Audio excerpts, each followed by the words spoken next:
Good morning. Pushpesh sir ji के class में आपका स्वागत है।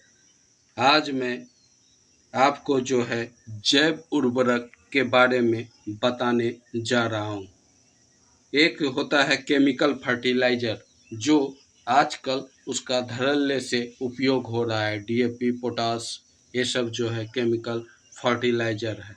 लेकिन इससे क्या होता है, मिट्टी का उपजाऊपन धीरे धीरे घट रहा है, उसकी उर्वरता धीरे धीरे कम हो रही है। आज बहुत अधिक जो है केमिकल फर्टिलाइज़र डालने के बाद भी उत्पादन जितना होना चाहिए नहीं हो पा रहा है, मिट्टी क्षारीय बन रहा है।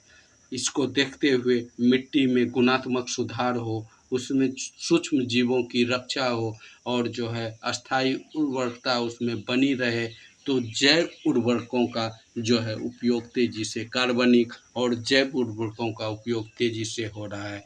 और जो है जैव उर्वरक जो है आज जो है तेज़ी से अपनाया जा रहा है, ताकि जो है मिट्टी में जो है अस्थायी गुणात्मक सुधार हो, उनकी उर्वरता अस्थायी रूप से बनी रहे। तो देखते हैं जैव उर्वरक के बारे में क्या है, उसके बाद इसका पहले नोट्स देखते हैं, उसके बाद जो है इससे संबंधित ऑब्जेक्टिव जो है नेक्स्ट वीडियो में मैं देखूंगा। तो स्टार्ट करते हैं जैव उर्वरक।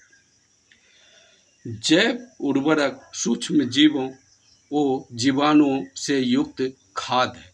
यह जैव उर्वरक जो है इसमें सूक्ष्म जीव होता है, जीवाणु होता है और उसी का यूज जो है खाद के रूप में होता है। इस खाद में मौजूद लाभकारी सूक्ष्म जीवाणु वायुमंडल में पहले से विद्यमान नाइट्रोजन को फसलों में उपलब्ध कराते हैं। इसमें क्या हुआ कि यह जीवाणु जो है, छोटे छोटे जीवाणु नाइट्रोजन जो वातावरण में उपलब्ध है उसको जो है फसल को उपलब्ध कराता है, नाइट्रेट के रूप में कन्वर्ट करके। जैसे कि दलहनी फसल के जड़ में जो है राइजोम नामक जो है सूक्ष्म जीवाणु होता है और जो है वो वातावरण से जो है नाइट्रोजन लेकर नाइट्रेट के रूप में पौधे को उपलब्ध कराता है। इसीलिए कहा जाता है कि दलहनी फसल की खेती जो है, मतलब क्या, कैश क्रॉप के बाद या धान्य फसल के बाद करनी चाहिए, ताकि मिट्टी में नाइट्रोजन उपलब्ध रहे।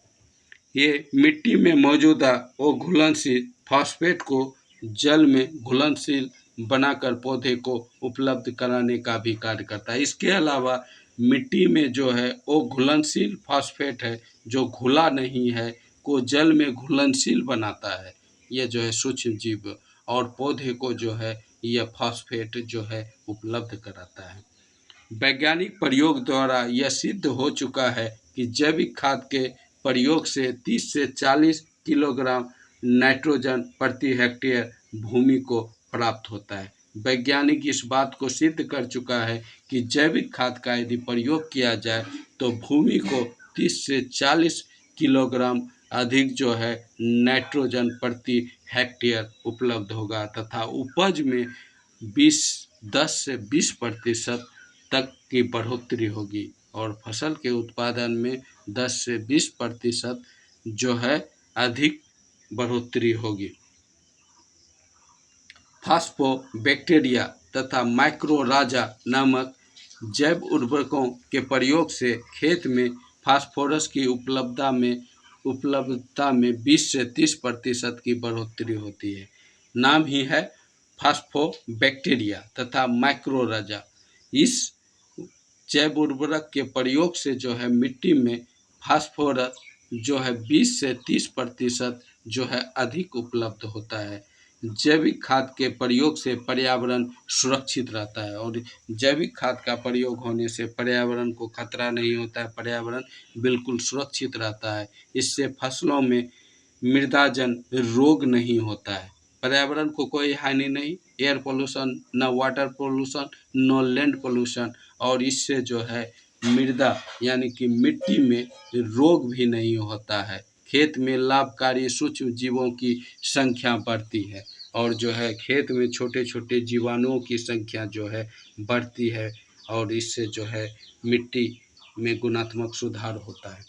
अध्ययन की सुविधा हेतु जैव उर्वरकों को वृहत रूप से 4 भागों में बांटा गया है। और अध्ययन की सुविधा के लिए जैव उर्वरक को जो है 4 भागों में बांटा गया है। नाइट्रोजन स्थिरीकरण करने वाले जैव उर्वरक, एक जैव उर्वरक जो पौधे में नाइट्रोजन को उसका स्थिरीकरण करता है वह है राइजोबियम एजोबैक्टर, एजोस्पिरिलम, एसेटोबैक्टर, नील हरित शैवाल तथा एजोला। एजोला जो है धान के फसल में जो है उसके लिए काफ़ी उपयोगी होता है। दूसरा, फास्फेट घुलाने वाले उर्वरक। एक ऊपर था नाइट्रोजन स्थिरीकरण वाले जैव उर्वरक, अब फास्फेट को घुलाने, फास्फोरस को घुलाने वाला जैव उर्वरक। इसमें है बेसिलस, स्यूडोमोनास, एस्परजिलस। और तीसरा है कंपोस्टिंग एक्सीलरेटर, यानी कि खाद में गति लाने की, यानी कि तेज़ी से जो है पौधे खाद को ले, इसके लिए कंपोस्टिंग एक्सीलरेटर जो है यह जीवाणु है सेल्यूलोटिक लिग्नोलिटिक। यह है 2 पौधे में वृद्धि को प्रोत्साहित करने वाले राइजोबैक्टीरिया है स्यूडोमोनास की प्रजाति। यह जो है जैव उर्वरक के बारे में आगे और बात है। नील हरित शैवाल एजोला का सहचारी है, इससे इसके साथ में मिलने से अच्छी उर्वरता प्राप्त होती है। नील हरित शैवाल ये एजोला के साथ मिल के अच्छा सहचर बना के अच्छा उर्वरक के रूप में कार्य करता है।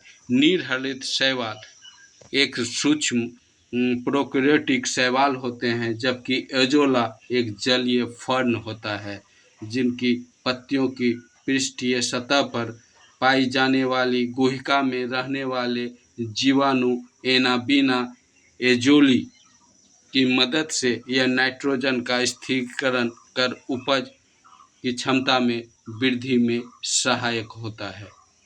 विभिन्न फसलों में अलग अलग तरह के बैक्टीरिया पाए जाते हैं जो कि नत्रजन या नाइट्रोजन स्थिरीकरण के लिए उत्तरदायी होता है। ये अलग अलग फसल में अलग अलग तरह का बैक्टीरिया होता है जो नाइट्रोजन स्थिरीकरण करता है, यानी फिक्सेशन जो है प्लांट में करता है।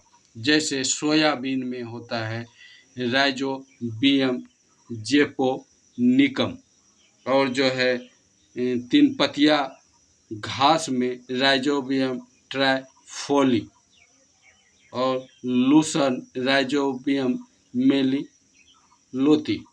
जलीय फर्न में एनाबीना एजोली, गुन्नेरा मैक्सोफाइला, और जो है नोस्टेक मस्कोरम। दुधारी पशुओं में किए गए प्रयोग से ज्ञात हुआ है कि जब इन पशुओं को उनके दैनिक आहार में 1.5 से 2 किलोग्राम एजोला प्रतिदिन दिया जाता है तो दुग्ध उत्पादन में 15 से 20% वृद्धि दर्ज की जाती है। यानी कि दुधारू पशु को यदि एजोला खिलाया जाता है और इससे क्या होता है, एजोला जो है खिलाने के बाद जो है दूध उत्पादन में जो है 1.5 लीटर से 2 लीटर तक वृद्धि होती है, यानी किलोग्राम तक वृद्धि होती है। और जो है अधिक दूध देता है और प्रतिदिन दुग्ध उत्पादन 15 से 20% की वृद्धि दर्ज की गई है। यानी कि दैनिक आहार में 1.5 किलो से 2 किलो यदि एजोला दिया जाए पशु को तो दुग्ध उत्पादन में 15 से 20% की वृद्धि होती है। ओके गाइज, यह था जैविक उर्वरक। और जो है वीडियो अच्छा लगा हो तो लाइक करें एवं चैनल को सब्सक्राइब करें ताकि आपके लिए मोर वीडियो मैं अपलोड करता रहूं। धन्यवाद। आगे जो है इससे संबंधित जो है जैव उर्वरक से संबंधित ऑब्जेक्टिव क्वेश्चन के बारे में आगे वीडियो में मैं बताने जा रहा हूं। ओके गाइज, धन्यवाद।